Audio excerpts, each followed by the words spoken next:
ज्या महाराष्ट्राला स्वर्गीय चव्हाण साहेबांनी सुसंस्कृत महाराष्ट्र घडवला, त्या महाराष्ट्राची वैचारिक दिशा अधिक सदृढ करायची असेल तर सत्तेमध्ये आपला सहभाग असला पाहिजे। ही भूमिका राष्ट्रवादी काँग्रेस पक्षाने त्या कालावधीमध्ये नक्कीच त्या ठिकाणी आम्ही सत्तेसाठी सहभाग झालो नाही। सत्तेच्या माध्यमातून बहुजन समाजाचा व्यापक ही साधायचा असेल या विचारधारेतून त्या ठिकाणी सत्तेमध्ये सहभागी झालो, म्हणजे मूळ विचारधारेवर आम्ही काम करत आलो की शिवशाहू फुले आंबेडकरांची सामाजिक समता, धर्मनिरपेक्ष विचार, समाजाच्या 18 पगड जातीला 12 बंधुदारांना सोबत घेत त्या पद्धतीने काम करण्याची मानसिकता दाखवत सत्तेमधला सहभाग त्या ठिकाणी झालेला पाहायला मिळू शकतो। लोकसभेमध्ये आम्हाला यश फारसं मिळालं नाही। अनेकांना वाटलं की महाराष्ट्राच्या विधानसभेच्या निवडणुकीमध्ये वेगळा कौल त्या ठिकाणी मिळेल।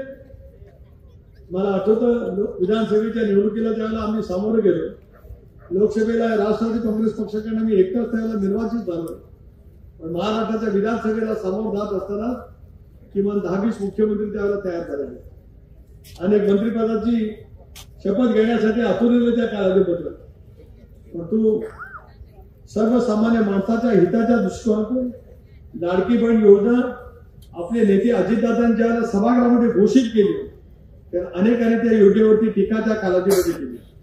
कोणावर व्यक्तिगत टीका करण्यासाठी सुनील तटकरे या ठिकाणी आला नाही, पण वैचारिक टीका, वैचारिक आमची मांडणी करण्याचा अधिकार आम्हाला सर्वांना त्या ठिकाणी आहे। लाडकी बहीण योजना द्यायला महाराष्ट्रामध्ये अजितदादांनी घोषित केली, त्याला अनेकांनी सांगितलं त्या योजनेच्यामुळे राज्य कर्जबाजारी होईल। राज्य कधी कर्जबाजारी झालं नाही। महाराष्ट्र कधी तुटीचं राज्य त्या ठिकाणी होऊ शकत नाही।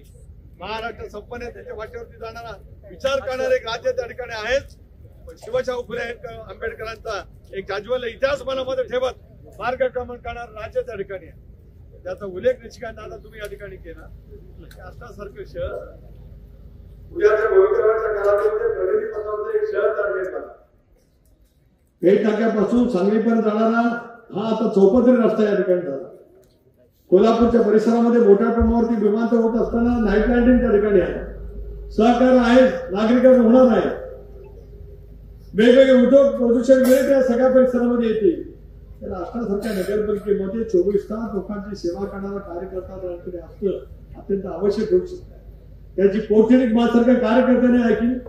मला असं वाटलं की 40 वर्षापूर्वी सुनील तटकरेचं भाषण करत होता तो सुनील तटकरे आज प्रवीण मानेच्या रूपाने या ठिकाणी आपला भावना व्यक्त करत आहे, अशी आठवण कार्यकर्त्यांना करत आहे। त्या लोकांचे प्रश्न सोडवण्यासाठी बांधिलकीच्या माध्यमातून एक तरुण कार्यकर्ता ज्याला काम करत असतो।